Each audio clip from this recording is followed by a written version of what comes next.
Oh, whistle, and I'll come to you, my lad. By M.R. James. I suppose you'll be getting away pretty soon now fall term is over, Professor, said a person not in the story to the Professor of Ontography, soon after they had sat down next to each other at a feast in the hospitable hall of St. James's College. The Professor was young, neat, and precise in speech. Yes, he said, my friends have been making me take up golf this term, and I mean to go to the East Coast. In point of fact, to Burnstow, I dare say you know it, for a week or 10 days to improve my game. I hope to get off tomorrow. Oh, Parkins, said his neighbour on the other side. If you're going to Burnstow, I wish you would look at the site of the Templars' preceptory, and let me know if you think it would be any good to have a dig there in the summer. It was, as you might suppose, a person of antiquarian pursuits who said this, but since he merely appears in this prologue, there is no need to give his entitlements. Certainly, said Parkins, the Professor. If you will describe to me whereabouts the site is, I will do my best to give you an idea of the lie of the land when I get back, or I could write to you about it if you would tell me where you are likely to be. Don't trouble to do that, thanks. It's only that I'm thinking of taking my family in that direction in the long, and it occurred to me that, as very few of the English preceptories have ever been properly planned, I might have an opportunity of doing something useful on off days. The Professor rather sniffed at the idea that planning out a preceptory could be described as useful. His neighbour continued. The site, I doubt if there is anything showing above ground, must be down quite close to the beach now. The sea has encroached tremendously, as you know, all along that bit of coast. I should think from the map that it must be about 3/4 of a mile from the Globe Inn, at the north end of the town. Where are you going to stay? Well, at the Globe Inn, as a matter of fact, said Parkins. I have engaged a room there. I couldn't get in anywhere else.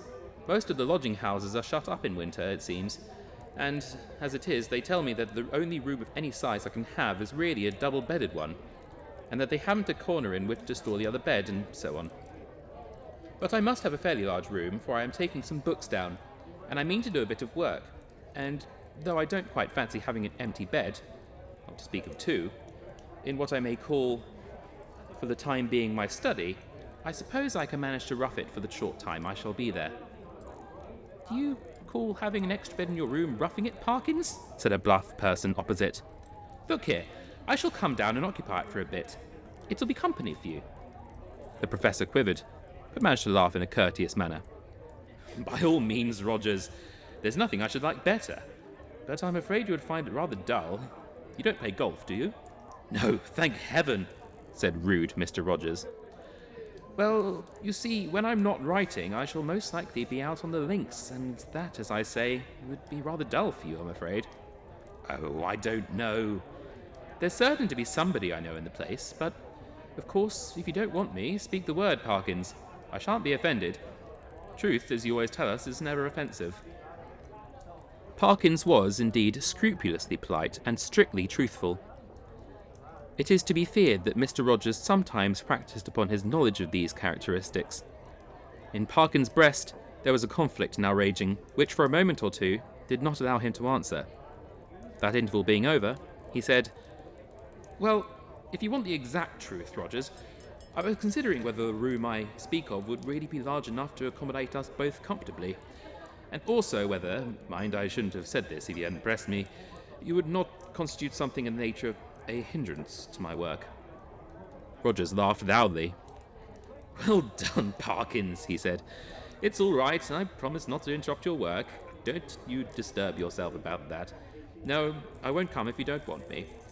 But I thought I should do so nicely to keep the ghosts off. Here he might have been seen to wink and to nudge at his next neighbour. Parkins might also have been seen to become pink. I beg pardon, Parkins, Rogers continued. I oughtn't to have said that. I forgot you didn't like levity on these topics. Well, Parkins said, as you have mentioned the matter, I freely own that I do not like careless talk about what you call ghosts.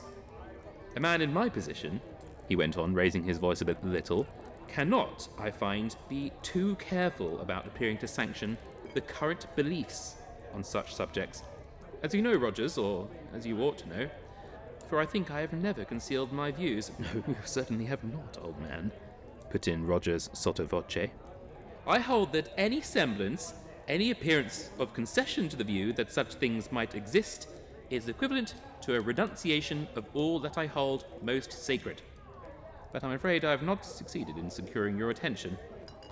Your undivided attention is what Mr. Blimber actually said, Rogers interrupted, with every appearance of an earnest desire for accuracy. But I beg your pardon, Parkins, I'm stopping you. No, not at all, said Parkins. I don't remember Blimber. Perhaps he was before my time. But I needn't go on. I'm sure you know what I mean. Yes, said Rogers rather hastily. Just so. We'll go into it fully at Burnstow, or somewhere. In repeating the above dialogue, I have tried to give the impression which it made on me, that Parkins was something of an old woman, rather hen-like perhaps in his little ways, totally destitute, alas, of the sense of humour, but at the same time dauntless and sincere in his convictions, and a man deserving of the greatest respect. Whether or not the reader has gathered so much, that was the character which Parkins had. On the following day, Parkins did, as he had hoped, succeed in getting away from his college, and in arriving at Burnstow. He was made welcome at the Globe Inn, was safely installed in the large double-bedded room of which we have heard, and was able before retiring to rest to arrange his materials for work in apple pie order upon a commodious table which occupied the outer end of the room, and was surrounded on 3 sides by windows looking out seaward. That is to say, the central window looked straight out to sea, and those on the left and right commanded prospects along the shore to the north and south respectively. On the south, you saw the village of Burnstow. On the north, no houses were to be seen, but only the beach and the low cliff backing it. Immediately in front was a strip, not considerable, of rough grass, dotted with old anchors, capstans, and so forth. Then a broad path, then the beach.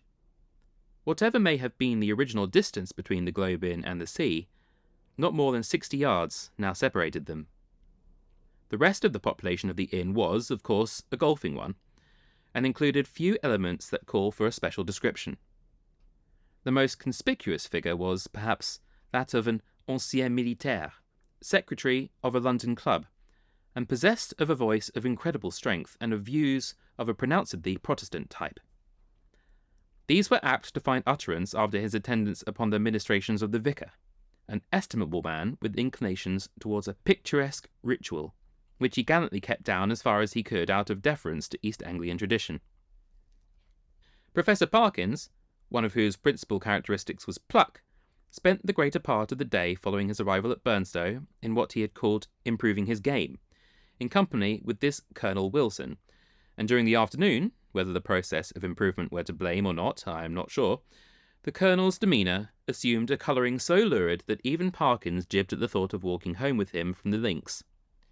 He determined, after a short and furtive look at the bristling moustache and those incarnadined features, that it would be wiser to allow the influences of tea and tobacco to do what they could with the Colonel before the dinner hour could render a meeting inevitable. I might walk home tonight along the beach, he reflected. Yes, and take a look, there'll be light enough for that, at the ruins of which Disney was talking. I don't exactly know where they are, by the way, but I expect I can hardly help stumbling on them. This he accomplished, I may say, in the most literal sense, for in picking his way from the links to the shingle beach, his foot caught, partly in a gorse root, and partly in a biggish stone, and over he went. When he got up and surveyed his surroundings, he found himself in a patch of somewhat broken ground, covered with small depressions and mounds. These latter, when he came to examine them, proved to be simply masses of flints embedded in mortar and grown over with turf. He must, he quite rightly concluded, be on the site of the preceptory he had promised to look at.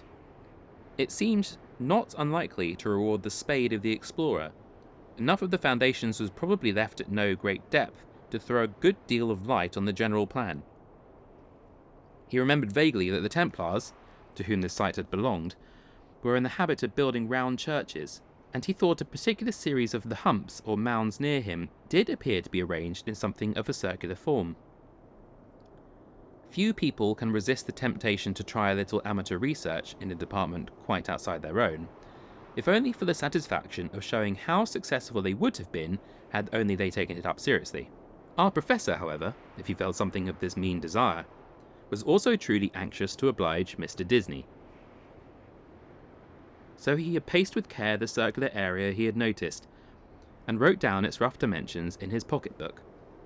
Then he proceeded to examine an oblong eminence which lay east of the centre of the circle, and seemed, to his thinking, likely to be the base of a platform or altar. At one end of it, the northern, a patch of the turf was gone, removed by some boy or other creature ferae naturae. It might, he thought, be as well to probe the soil here for evidences of masonry, and he took out his knife and began scraping away the earth. And now followed another little discovery. A portion of soil fell inward as he scraped, and disclosed a small cavity. He lighted one match after another to help him to see of what nature the hole was, but the wind was too strong for them all. By tapping and scratching the sides with his knife, however, he was able to make out that it must be an artificial hole in masonry. It was rectangular, and the sides, top and bottom, if not actually plastered, were smooth and regular.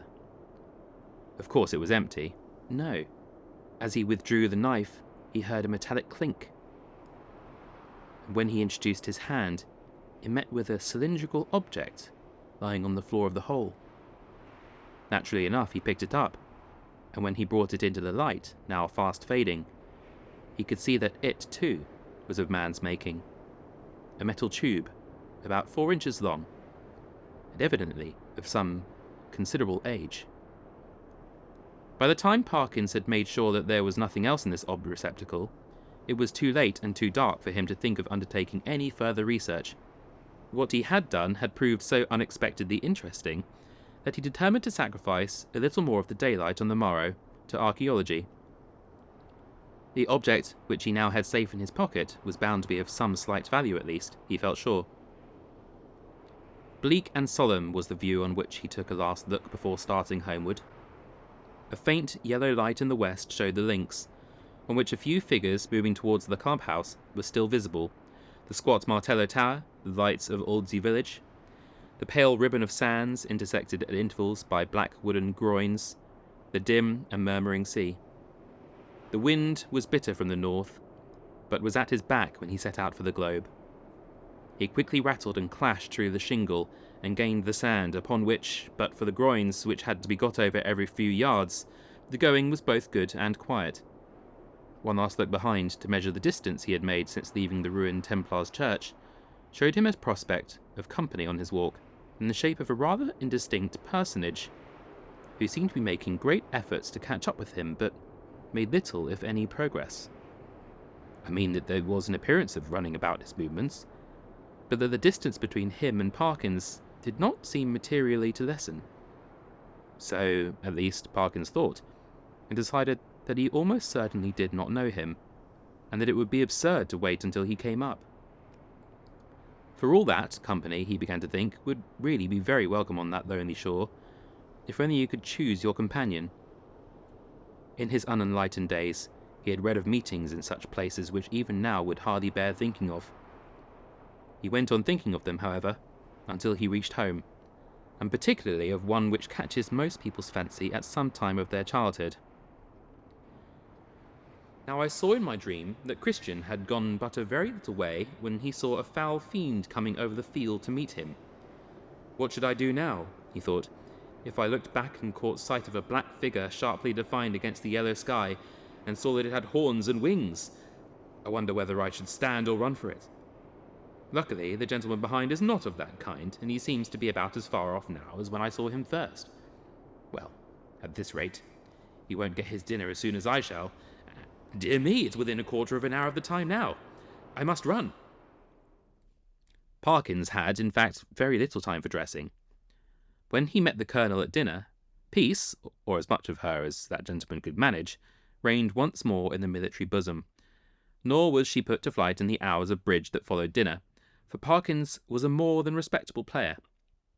When, therefore, he retired towards 12 o'clock, he felt that he had spent his evening in quite a satisfactory way, and that, even for so long as a fortnight or 3 weeks, Life at the Globe would be supportable under similar conditions.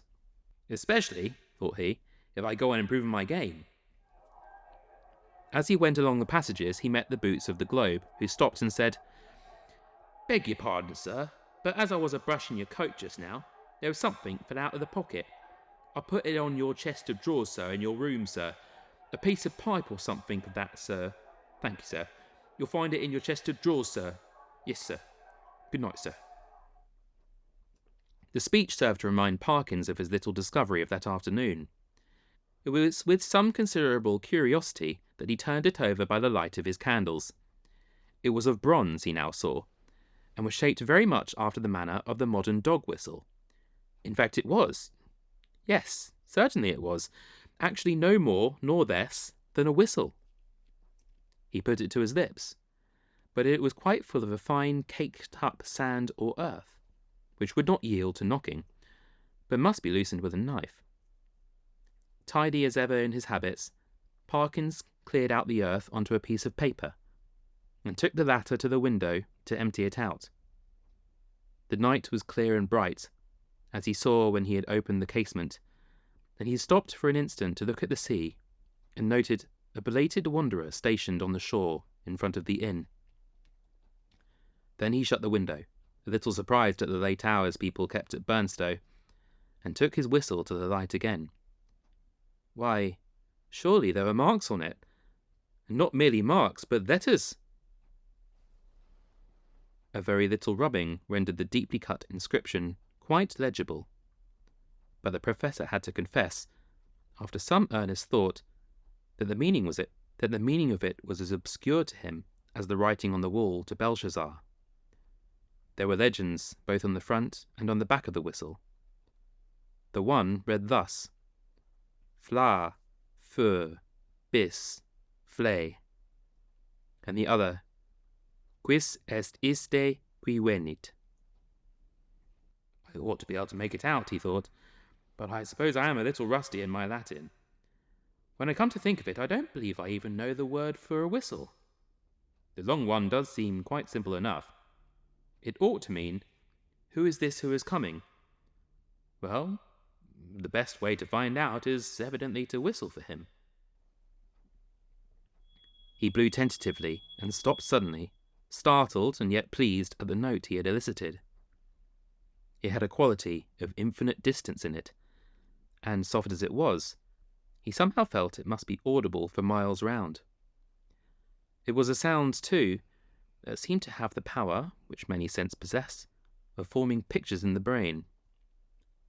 He saw quite clearly for a moment a vision of a wide, dark expanse at night, with a fresh wind blowing, and in the midst a lonely figure. How employed he could not tell. Perhaps he would have seen more had not the picture been broken by the sudden surge of a gust of wind against his casement, so sudden that it made him look up, just in time to see the white glint of a sea-bird's wing somewhere outside the dark panes. The sound of the whistle had fascinated him, that he could not help trying it once more, this time more boldly. The note was little, if at all, louder than before, and repetition broke the illusion. No picture followed, as he had half hoped it might. But what is this? Goodness, what force the wind can get up in a few minutes! What a tremendous gust! There! I knew that window fastening was no use. Ah! I thought so. Both candles out. It's enough to tear the room to pieces. The first thing was to get the window shut. Where you might count 20, Parkins was struggling with the small casement, and it felt almost as if he were pushing back a sturdy burglar. So strong was the pressure. It slackened all at once, and the window banged to, and latched itself. Now to relight the candles and see what damage, if any, had been done. No, nothing seemed amiss. No glass even was broken in the casement. But the noise had evidently roused at least one member of the household. The Colonel was to be heard stumping in his stockinged feet on the floor above, and growling. Quickly as it had risen, the wind did not fall at once. On it went, moaning and rushing past the house, at times rising to a cry so desolate that, as Parkins disinterestedly said, it might have made fanciful people feel quite uncomfortable. Even the unimaginative, he thought after a quarter of an hour, might be happier without it. Whether it was the wind, or the excitement of golf, or of the researches in the preceptory that kept Parkins awake, he was not sure. Awake he remained, in any case, long enough to fancy, as I am afraid I often do myself under such conditions, that he was the victim of all manner of fatal disorders. He would lie counting the beats of his heart, convinced that it was going to stop work every moment, and would entertain grave suspicions of his lungs, brain, liver, etc. Suspicions which he was sure would be dispelled by the return of daylight, but which until then refused to be put aside. He found a little vicarious comfort in the idea that someone else was in the same boat. A near neighbour, in the darkness it was not easy to tell his direction, was tossing and rustling in his bed too. The next stage was that Parkins shut his eyes and determined to give sleep every chance. Here again, overexcitement asserted itself in another form, that of making pictures. Experto crede, pictures do come to the closed eyes of one trying to sleep, and are often so little to his taste that he must open his eyes and disperse them. Parkins' experience on this occasion was a very distressing one. He found that the picture which presented itself to him was continuous. When he opened his eyes, of course, it went, but when he shut them once more, it framed itself afresh and acted itself out again, neither quicker nor slower than before. What he saw was this: a long stretch of shore, shingle-edged by sand, and intersected at short intervals with black groins running down to the water. A scene, in fact, so like that of his afternoon's walk that, in the absence of any landmark, it could not be distinguished therefrom. The light was obscure, conveying an impression of gathering storm, late winter evening, and slight cold rain. On this bleak stage at first no actor was visible. Then, in the distance, a bobbing black object appeared. A moment more, and it was a man running, jumping, clambering over the groins, and every few seconds looking eagerly back. The nearer he came, the more obvious it was that he was not only anxious, but even terribly frightened, though his face was not to be distinguished. He was, moreover, almost at the end of his strength. On he came. Each successive obstacle seemed to cause him more difficulty than the last. "Will he get over this next one?" thought Parkins. "It seems a little higher than the others." Yes, half climbing, half throwing himself, he did get over, and fell all in a heap on the other side, the side nearest to the spectator. There, as if really unable to get up again, he remained crouching under the groin, looking up in an attitude of painful anxiety. So far no cause whatever for the fear of the runner had been shown.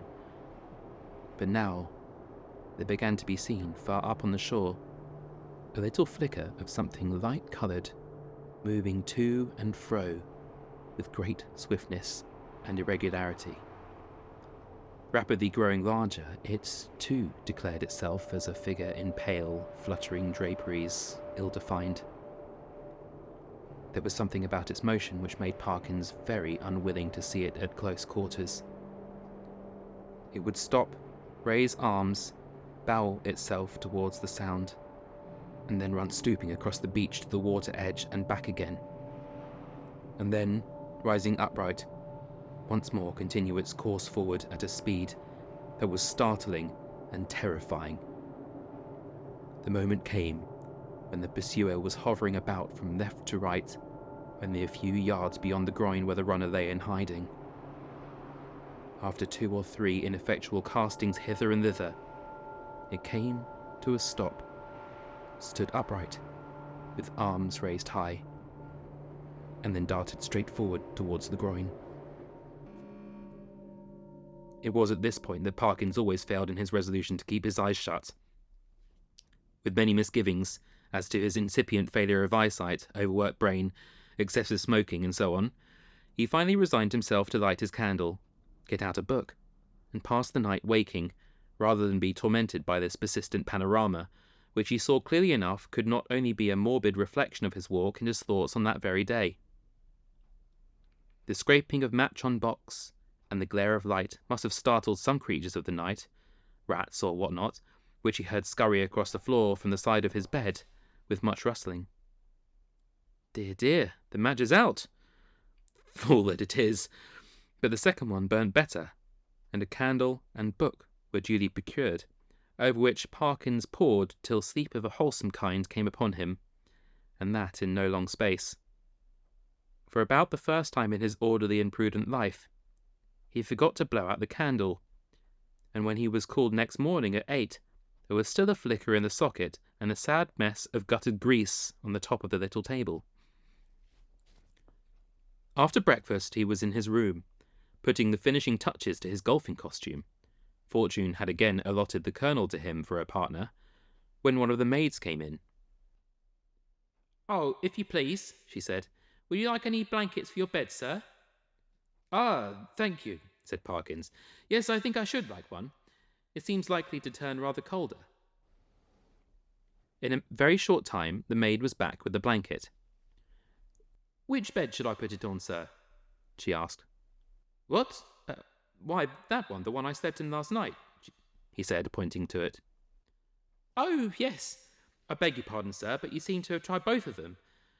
Leastways, we had to make 'em both up this morning." "Really? How very absurd," said Parkins. "I certainly never touched the other except to lay some things on it. Did it actually seem to have been slept in?" "Oh, yes, sir," said the maid. "Why, all the things was crumpled and throwed about all ways, if you'll excuse me, sir. Quite as if anyone hadn't passed but a very poor night, sir." "Dear me," said Parkins. "Well, I may have disordered it more than I thought when I unpacked my things. I'm very sorry to have given you the extra trouble, I'm sure. I expect a friend of mine soon, by the way, a gentleman from Cambridge, to come and occupy it for a night or two. That will be all right, I suppose, won't it?" "Oh, yes, to be sure, sir. Thank you, sir. It's no trouble, I'm sure," said the maid, and departed to giggle with her colleagues. Parkins set forth with a stern determination to improve his game. I am glad to be able to report that he succeeded so far in this enterprise that the Colonel, who had been rather repining at the prospect of a second day's play in his company, became quite chatty as the morning advanced, and his voice boomed out over the flats, as certain also of our own minor poets have said, like some great bourdon of a minster tower. "Extraordinary wind that we had last night," he said. "In my old home, we should have said someone had been whistling for it." "Should you, indeed?" said Parkins. "Is there a superstition of that kind still current in your part of the country?" "Well, I don't know about superstition," said the Colonel. "They believe in it all over Denmark and Norway, as well as on the Yorkshire coast. In my experience, mind you, that there's generally something at the bottom of what these country folk hold to, and have held to for generations. But it's your drive." Or whatever it might have been. The golfing reader will have to imagine appropriate digressions at the proper intervals. When conversation was resumed, Parkins said, with a slight hesitancy, "Apropos of what you were saying just now, Colonel, I think I ought to tell you that my own views on such subjects are very strong. I am, in fact, a convinced disbeliever in what is called the supernatural." "What?" said the Colonel. "Do you mean to tell me you don't believe in second sight or ghosts or anything of that kind?"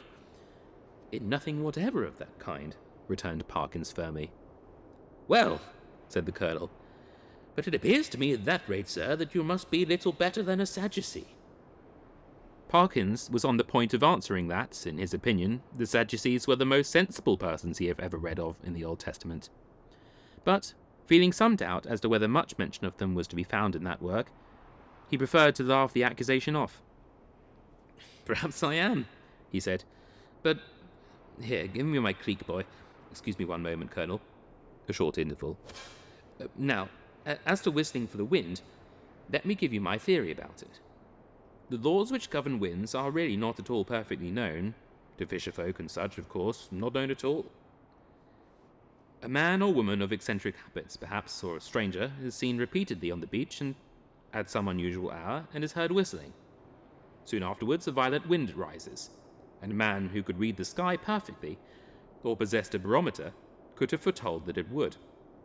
The simple people of a fishing village have no barometers, and only a few rough rules for prophesying weather. What more natural than that the eccentric personage I postulated should be regarded as having raised the wind, or that he or she should clutch eagerly at the reputation of being able to do so. Now, take last night's wind. As it happens, I myself was whistling. I blew a whistle twice, and the wind seemed to come absolutely in answer to my call. If anyone had seen me— The audience had been a little restive under this harangue, and Parkins had, I fear, fallen somewhat into the tone of a lecturer, but at the last sentence the Colonel stopped. "Whistling, were you?" he said. "And what sort of whistle did you use?" Play this stroke first. Interval. About that whistle you were asking, Colonel. It's rather a curious one. I have it in my— No. Oh, I see I've left it in my room. As a matter of fact, I found it yesterday. And then Parkins narrated the manner of his discovery of the whistle, upon hearing which the Colonel grunted and opined that, in Parkins' place, he should himself be careful about using a thing that had belonged to a set of papists, of whom, speaking generally, it might be affirmed that you never knew what they might not have been up to. From this topic he diverged the enormities of the vicar, who had given notice on the previous Sunday that Friday would be the feast of St. Thomas the Apostle, and that there would be a service at 11 o'clock in the church. This and other similar proceedings constituted, in the Colonel's view, a strong presumption that the vicar was a concealed papist, if not a Jesuit, and Parkins, who could not readily follow the Colonel in this region, did not disagree with him. In fact, they got on so well together in the morning that there was no talk on either side of their separating after lunch. Both continued to play well during the afternoon, or at least well enough to make them forget everything else, until the light began to fail them. Not until then did Parkins remember that he had meant to do some more investigating at the preceptory. But it was of no great importance, he reflected. One day was as good as another. He might as well go home with the Colonel. As they turned the corner of the house, the Colonel was almost knocked down by a boy, who rushed into him at the very top of his speed, and then, instead of running away, remained hanging on to him and panting. The first words of the warrior were naturally those of reproof and objurgation, but he very quickly discerned that the boy was almost speechless with fright. Inquiries were useless at first. When the boy got his breath, he began to howl, and still clung to the Colonel's legs. He was at last detached, but continued to howl. "What in the world is the matter with you? What have you been up to? What have you seen?" said the two men. "Oh, I seen it wave at me out the window," wailed the boy, "and I don't like it." "What window?" said the irritated Colonel. "Come, pull yourself together, my boy." "The front window it was at the hotel," said the boy. At this point, Parkins was in favour of sending the boy home, but the Colonel refused. He wanted to get to the bottom of it, he said. It was most dangerous to give a boy such a fright as this one had had, and if it turned out that people had been playing jokes, they should suffer for it in some way. And by a series of questions he made out this story. The boy had been playing about on the grass in front of the globe with some others. Then they had gone home to their teas, and he was just going when he happened to look up at the front window and seen it a-waving at him. It seemed to be a figure of some sort, in white, as far as he knew. Couldn't see his face, but it wived at him, and it warn't a right thing, not to say, not a right person.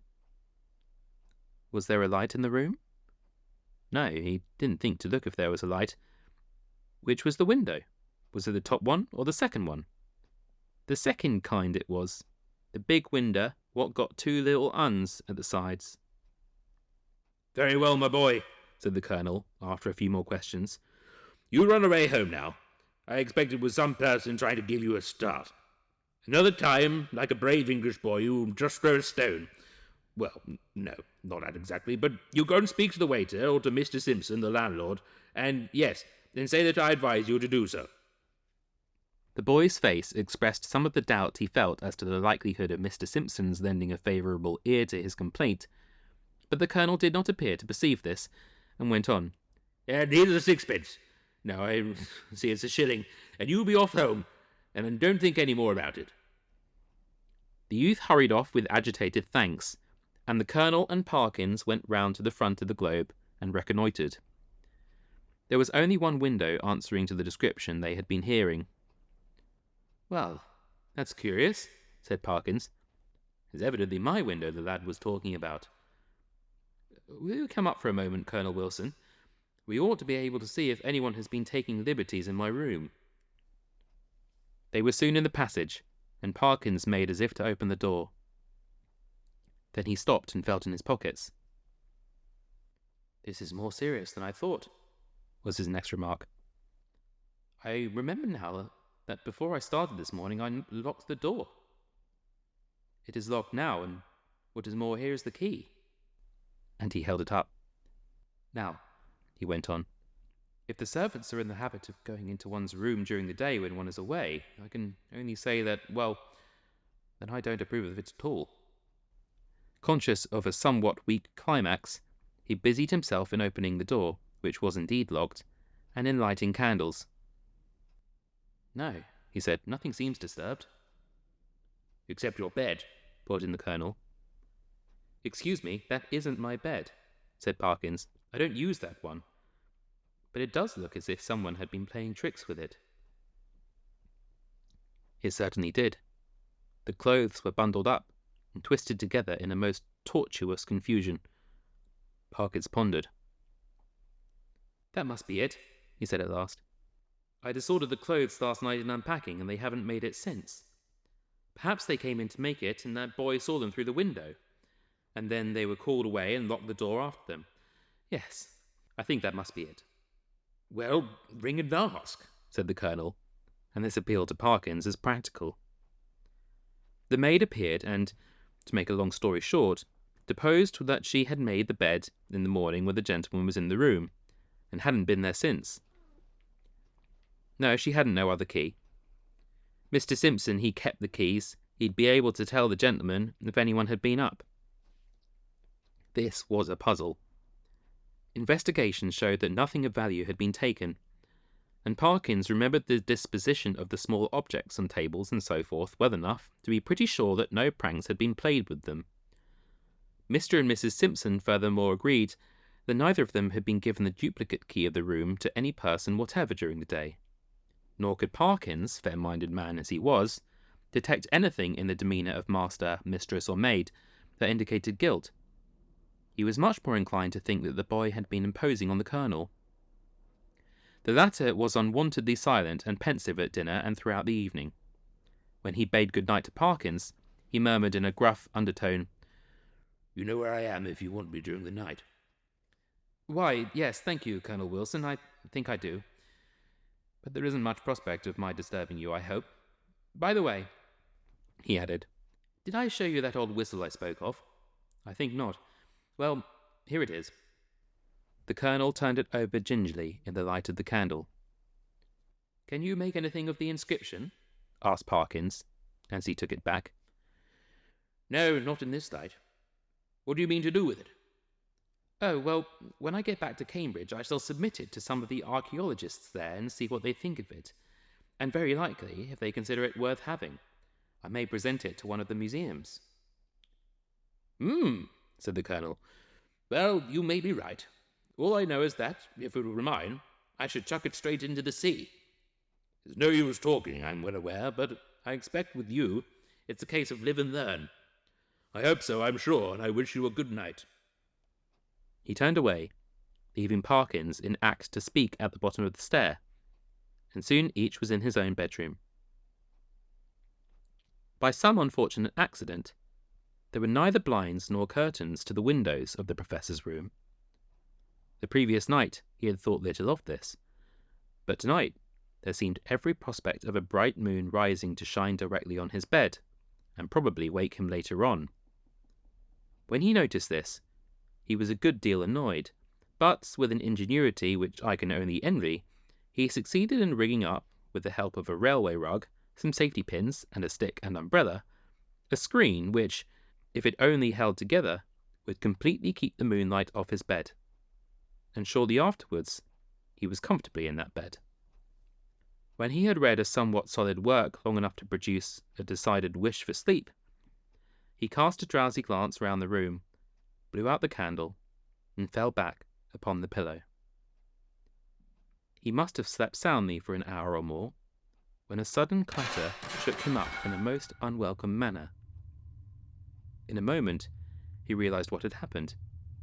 His carefully constructed screen had given way, and a very bright, frosty moon was shining directly on his face. This was highly annoying.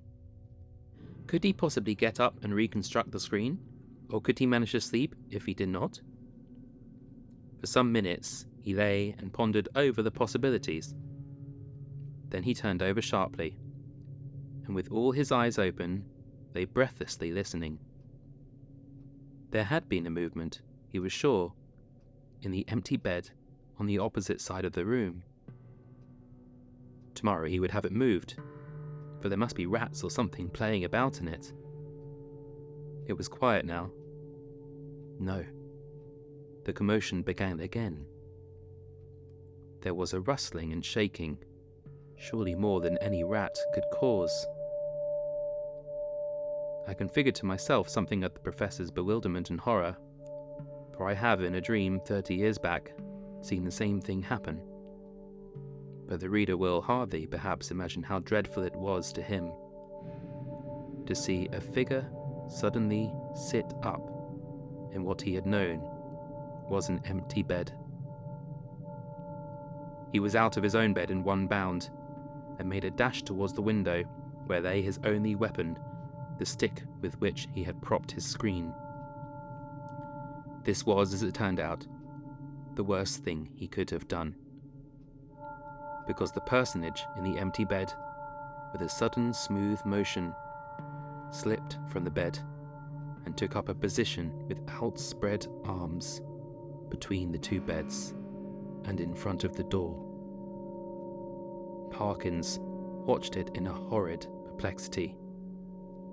Somehow, the idea of getting past it and escaping through the door was intolerable to him. He could not have borne, he didn't know why, to touch it. As for its touching him, he would sooner dash himself through the window than have that happen.